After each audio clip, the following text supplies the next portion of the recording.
Bom dia aos irmãos da nossa comunidade. A paz de nosso Senhor e Salvador Jesus Cristo esteja com cada um de nós. Amém. É um prazer voltar aqui a essa tribuna divina e apresentar aos irmãos mais um dos nossos temas que se tornarão as nossas doutrinas. Então nós estamos fazendo uma série de palestras e essa série de palestras, elas serão as doutrinas da nossa igreja, da nossa comunidade, da nossa congregação. O tema de hoje, ele é um tema que eu já ouvi ser falado, eventualmente, casualmente, mas ainda não conheci nenhuma denominação que tivesse esse tema como uma das suas doutrinas. E acho que quando nós decidimos ter essa doutrina, que vocês vão ter contato com ela hoje, eu acho que nós fizemos um avanço extraordinário dentro da nossa vivência do cristianismo. E foi um tema extremamente difícil de trabalhar, porque é uma questão que, apesar dela ser sempre falada, sempre proclamada, ela é uma questão que, de uma forma geral, ela influencia muito pouco as igrejas cristãs. E por conta dessa pouca influência que ela tem nas igrejas cristãs, é que o mundo que é cristão, o mundo ocidental que é cristão, ele não é aquele mundo que deveria ser.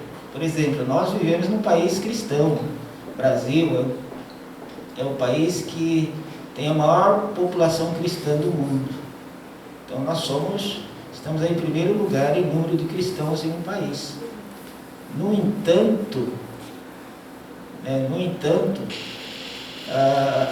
o cristianismo, que deveria transformar não só a vida de cada indivíduo, mas transformar a vida de uma nação, ele não consegue fazer a transformação que deveria existir. E, então, por isso que nós consideramos que a introdução desse tema como parte das nossas doutrinas foi um avanço extraordinário que nós conseguimos fazer. Eu quero dizer aos irmãos que essa nossa doutrina, talvez ela seja a principal da igreja. Eu acho que ela deveria ser a doutrina principal da igreja. E talvez nós vamos dar a ela o nome de o Novo Mandamento. E para nós compreendermos, esse novo mandamento, nós devemos olhar um pouco ao passado, lá nos primórdios do judaísmo, nos primórdios, quando Deus chama Abraão e pretende fazer dele uma nação e usar essa nação para se revelar ao mundo. E aí a gente tem algumas dificuldades. Como compreender esse Deus que progressivamente vai se revelando? Como compreendê-lo dentro daquilo que ele realmente é, dentro de uma certa plenitude.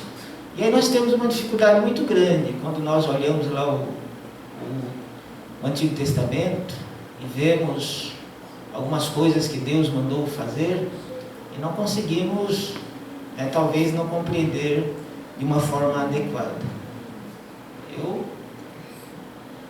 achei que deveríamos tratar esse tema de uma tal maneira que talvez nos desse condições de compreender um pouco melhor a natureza do nosso Deus e a natureza desse novo mandamento. E nós vamos usar bastante a Bíblia hoje. Nós vamos começar com o livro de Êxodo, lá no capítulo 21, no versículo 24 até o 25. Êxodo 21, 24 e 25.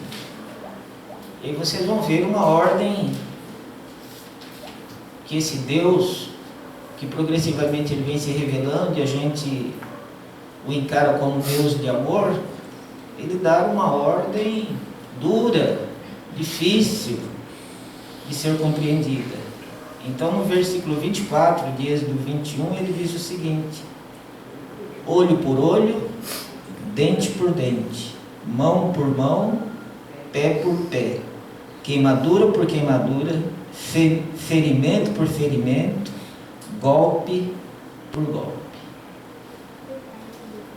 Era uma legislação da sociedade judaica, extremamente dura. Na história, esse tipo de legislação, ela recebeu o nome de Lei de Talião. Quando a lei procura retribuir um crime, uma ofensa, com o mesmo nível do crime cometido, é chamado de Lei de Talião, ou Lei da Retaliação. Então Deus está mandando que na sociedade israelita, qualquer tipo de crime ele fosse punido com a mesma intensidade, com o mesmo prejuízo que ele provocou a alguém. Então, se alguém matou de forma dolosa uma outra pessoa, o que deveria fazer com o assassino? Matá-lo também. Se alguém feriu o seu semelhante de alguma forma, o que deveria ser feito com essa pessoa que feriu alguém? Fosse ferido da mesma forma. É uma lei dura. Como é que nós podemos entender um Deus de amor mandando que o seu povo, que a sociedade que ele havia escolhido, agisse dessa maneira, com uma posição de implacabilidade, ser implacável na aplicação da pena?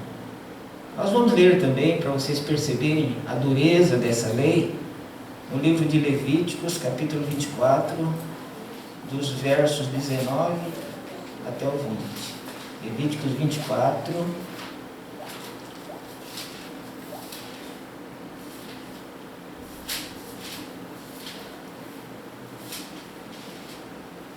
versículo 19 até o 20. Se alguém causar defeito ao seu próximo, como ele fez, assim lhe será feito. Fratura por fratura, olho por olho, dente por dente. Como ele tiver desfigurado a algum homem, assim se lhe fará. Extremamente duro essa lei. É a lei da retaliação. Devolver com a mesma moeda, pagar com o mesmo preço. Hoje isso no mundo ocidental está fora de cogitação. A legislação do mundo ocidental moderno eliminou essa exigência de retaliar o crime com a mesma intensidade com a qual ele foi cometido. Algumas nações ainda preservam, algumas nações cristãs no mundo ocidental ainda preservam a pena de morte, Alguns estados americanos ainda preservam a pena de morte. Em alguns casos, como está acontecendo no momento, por conta do terrorismo, alguns países estão pensando em voltar a aplicar a pena de morte quando o crime for praticado por motivos, por terrorismo, por motivos desses aí que estão acontecendo hoje. Mas na maioria dos países cristãos no mundo ocidental a pena de morte ela foi eliminada, ela foi abolida. Mas fazia parte da legislação bíblica punir o criminoso com o mesmo tipo de ofensa grave que ele praticou aos seus semelhantes. A mesma ideia ela aparece várias vezes na Bíblia, essa ideia da retaliação, de pagar com a mesma moeda. Ela aparece também lá em Deuteronômio 19, Deuteronômio 19, do versículo 16 até o versículo 21.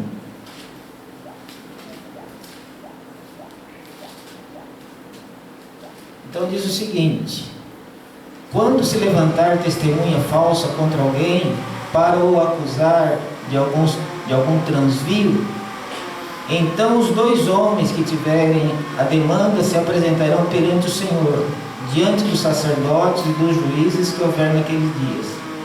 Os juízes indagarão bem, se a testemunha for falsa e tiver testemunhado falsamente contra seu irmão, far-lhe-eis como cuidou fazer ao seu irmão, e assim exterminarás o mal do meio de ti, para que os que ficarem o ouçam e temam, e nunca mais tornem a fazer semelhante mal no meio de ti. Não olharás com piedade, vida por vida, olho por olho, dente por dente, mão por mão, pé por pé. Foi a maneira que Deus, dentro do limite da capacidade daquela sociedade, escolheu para fazer com que houvesse um mínimo de civilidade. Agora, por que Deus está trabalhando desse jeito? E aí talvez eu diga algumas coisas que os irmãos não vão concordar, mas do ponto de vista histórico é uma realidade. A sociedade já foi muito mais violenta do que tem sido hoje. Apesar de vocês terem todos os dias ouvirem no rádio, na televisão, a menção de crimes, de tragédias humanas, mas vocês podem ter certeza, nós vivemos em um mundo hoje em que a percepção de segurança ela é enorme. Tanto é, que nós aqui que estamos aqui, eu tenho 54 anos de idade. Eu vivi os meus 54 anos sem sofrer algum nível de violência que significasse prejuízo à minha vida. E aqui tem pessoas com mais idade, inclusive, do que eu. Era muito difícil, nas sociedades antigas, uma pessoa chegar a esse nível, a essa idade, sem que tivesse sofrido algum tipo de violência grave. As sociedades do mundo antigo eram extremamente violentas. Hoje nós temos, por exemplo, uma das coisas que nos permite ter essa segurança, se fala muito em Estado de Direito. Nós temos um nível de Estado de Direito. Nós temos algumas garantias individuais. Exemplo, como houve esse atentado terrorista lá na França, o Congresso francês autorizou o governo, pelos próximos 3 meses, a terem um poder maior, ao governo fazer coisa que ele não poderia fazer em uma situação normal. Então, permitiu, por conta dessa situação de guerra contra o terrorismo, permitiu-se que o governo possa prender sem ordem judicial, invadir casas sem ordem judicial, ter uma força que dentro do Estado de direito democrático, o governo não pode fazer isso. Então nós temos um nível de proteção da nossa vida, da nossa liberdade, que é muito grande hoje. Um policial ele só pode entrar na minha casa se eu permitir, se ele tiver uma ordem do juiz, ou se estiver acontecendo um crime lá dentro, e aí, para evitar esse crime, ele entra. Mas em outra situação ele não pode entrar na minha casa. Então nós vivemos em um mundo, nesse mundo ocidental, que o sentimento de segurança ele é relativamente bom. Tem países que esse sentimento de segurança, essa sensação de segurança é muito grande. Se vocês vivessem, por exemplo, na Suíça, na Suécia, antes desses problemas aí com o terrorismo, a sensação de segurança é muito grande. Inclusive até no país mais rico do mundo, nos Estados Unidos, a sensação de segurança é grande. Então nós falarmos que o mundo é violento hoje, é um pouco de injustiça com a história. O mundo hoje ele é muito menos violento do que já foi. E quando Deus instituiu essa lei, é porque o mundo era extremamente violento. E Deus então queria que as pessoas sentissem na sua própria pele a possibilidade de sofrer aquilo de mal que ela fizesse ao outro. Então Deus instituiu essa forma de agir com o objetivo de fazer com que as pessoas daquele tempo fossem menos violentas, Porque nesse verso que nós vimos aí, né, de Deuteronômio, qual era o objetivo dessa lei dura? Para que os que ficarem o ouçam e temam, e nunca mais tornem a fazer semelhante mal no meio de ti. Então, era para a pessoa temer. Se ela matasse, o que aconteceria com ela? Morreria. Se ela ferisse alguém, o que aconteceria com ela? Ela seria ferida. Por que Deus trabalhou desse jeito? Para tentar, de alguma forma, coibir a violência que era excessiva. Tanto é verdade que um dos motivos que levou Deus a mandar o dilúvio, qual foi? A terra se encheu do quê? De violência. Tá certo? Então, meus irmãos, nós só podemos compreender essa ordem dura dada por Deus nessa perspectiva, aceitando que aquelas sociedades eram extremamente violentas, e eram, de fato, extremamente violentas. Então, para conter essa violência, Deus então agiu dessa forma. Mas tem um outro motivo que levou a Deus também a agir dessa forma. Isso aparece lá no livro de Gênesis. Eu não vou citar o livro, o versículo para vocês, mas a Bíblia diz que Deus criou o homem à sua própria imagem. Portanto, Deus não admitia que um ser criado à imagem dele fosse morto por outro. Então ele cria uma legislação para tentar coibir isso, proteger o ser que ele próprio criou. Isso aparece em vários versos da Bíblia. Motivo que leva a Deus a agir dessa maneira,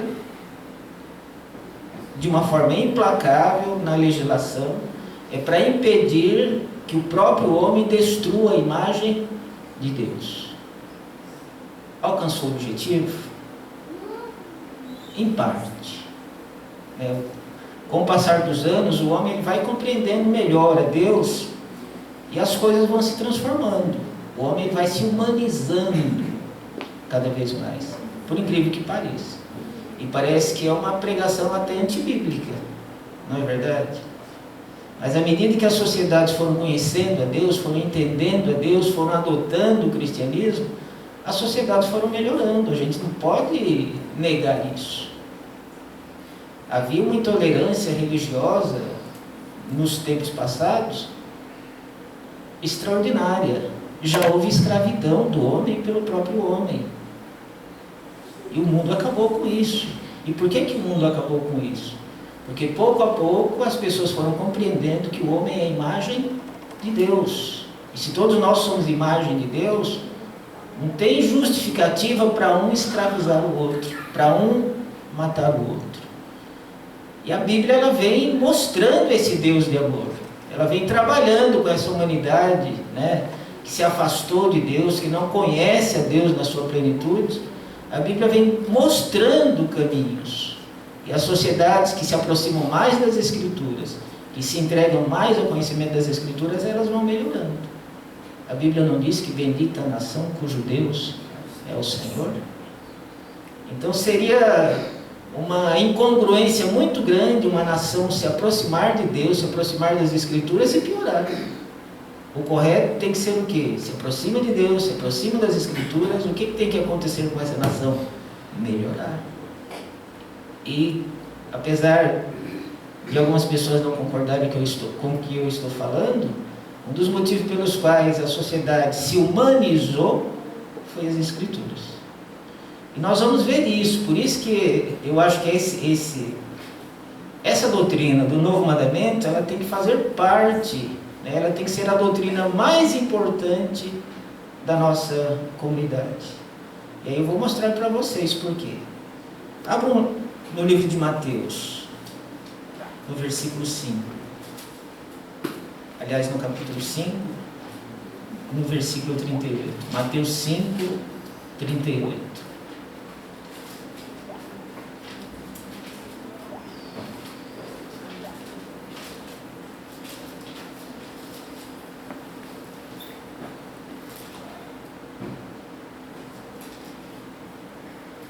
E aí Jesus Cristo ele vai começar uma mudança.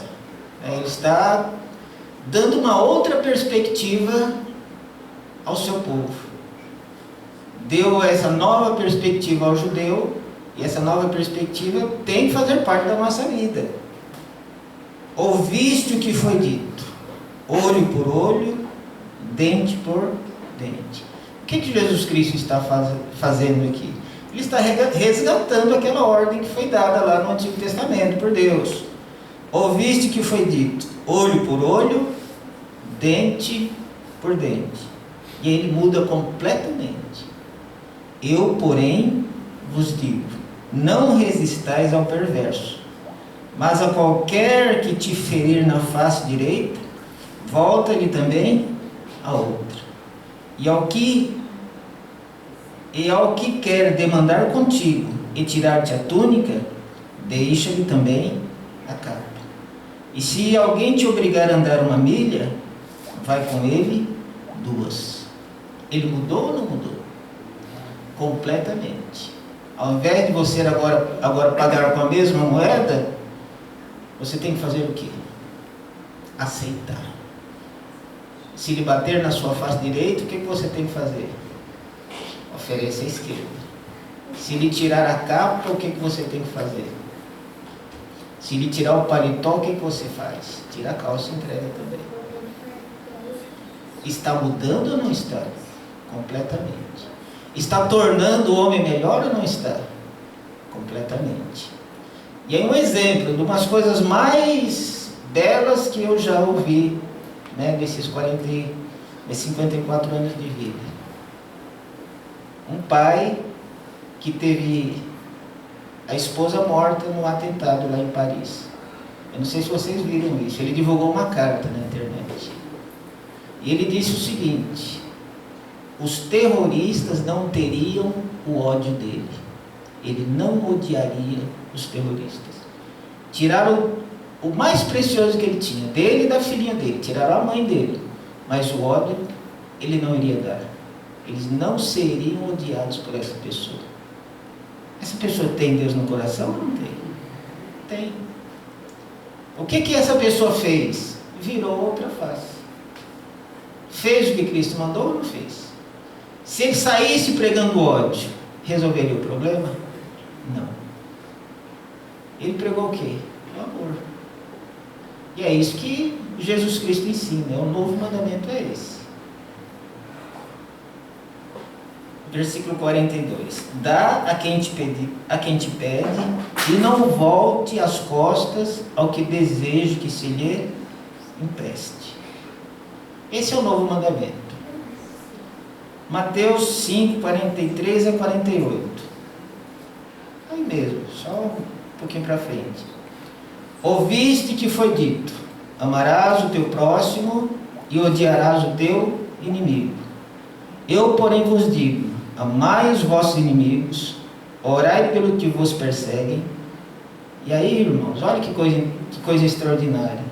Para que vos torneis filhos do vosso Pai Celeste. Se nós quisermos nos tornarmos filhos do Pai Celeste, o que nós temos que fazer? Odiar os nossos inimigos? Olho por olho, dente por dente, mão por mão, pé por pé? Nada disso.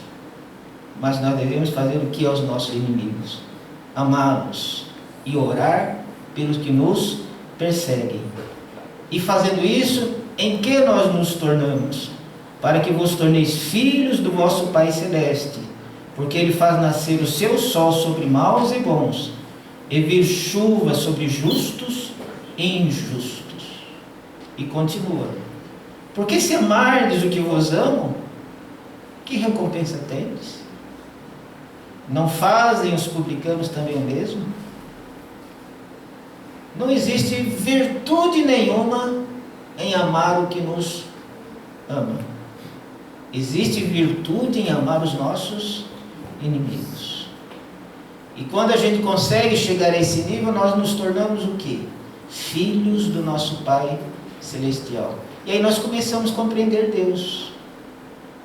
Deus, quando instituiu a lei do talião lá no Antigo Testamento, era porque Ele odiava o malfeitor? Não, era porque Ele amava o homem. e não queria que nenhum homem derramasse o sangue do seu semelhante. Então ele colocou essa condição: se você fizer o outro sofrer, você vai sofrer tanto quanto. Mas ele não fez isso por maldade, ele fez isso para tentar proteger a vida, porque o homem era escravo, era refém do tempo que ele vivia. Vamos ver um outro verso a respeito que trata desse assunto. Está lá em São João 13, 34 e 35. Evangelho de João 13, 34 e 35.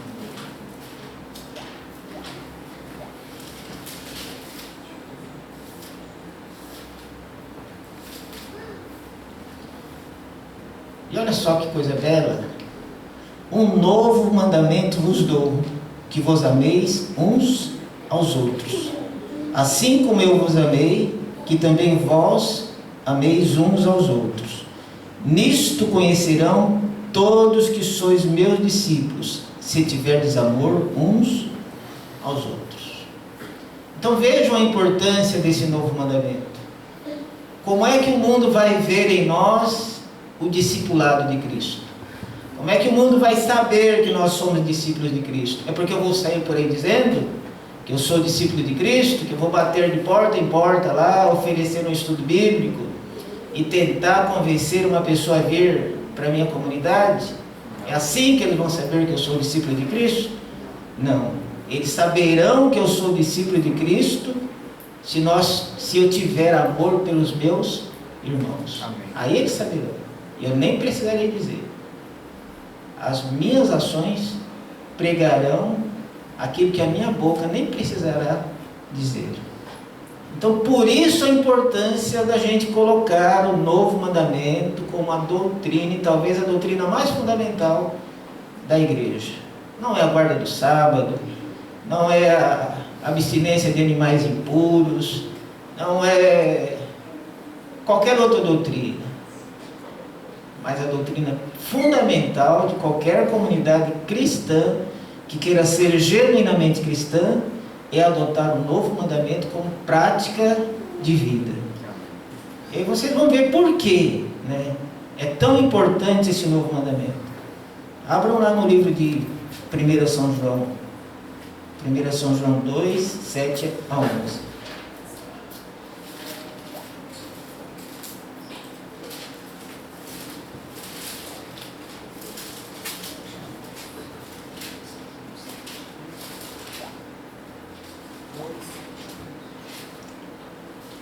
Primeira carta a João 2, do verso 7 ao verso 11. Amados, não vos escrevo mandamento novo, senão mandamento antigo.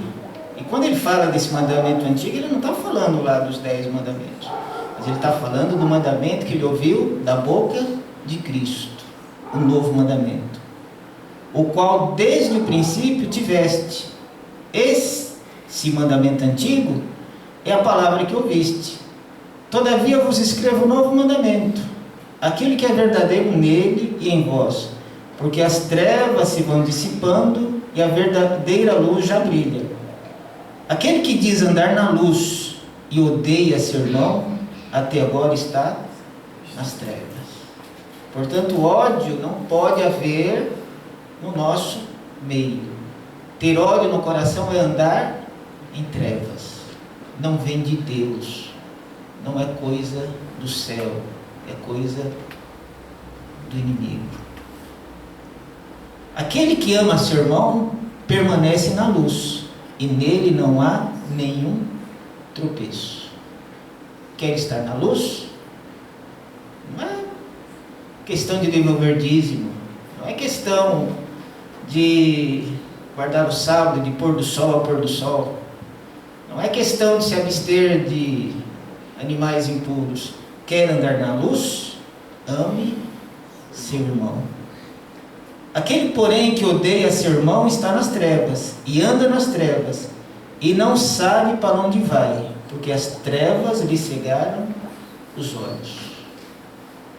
É importante, então, o novo mandamento?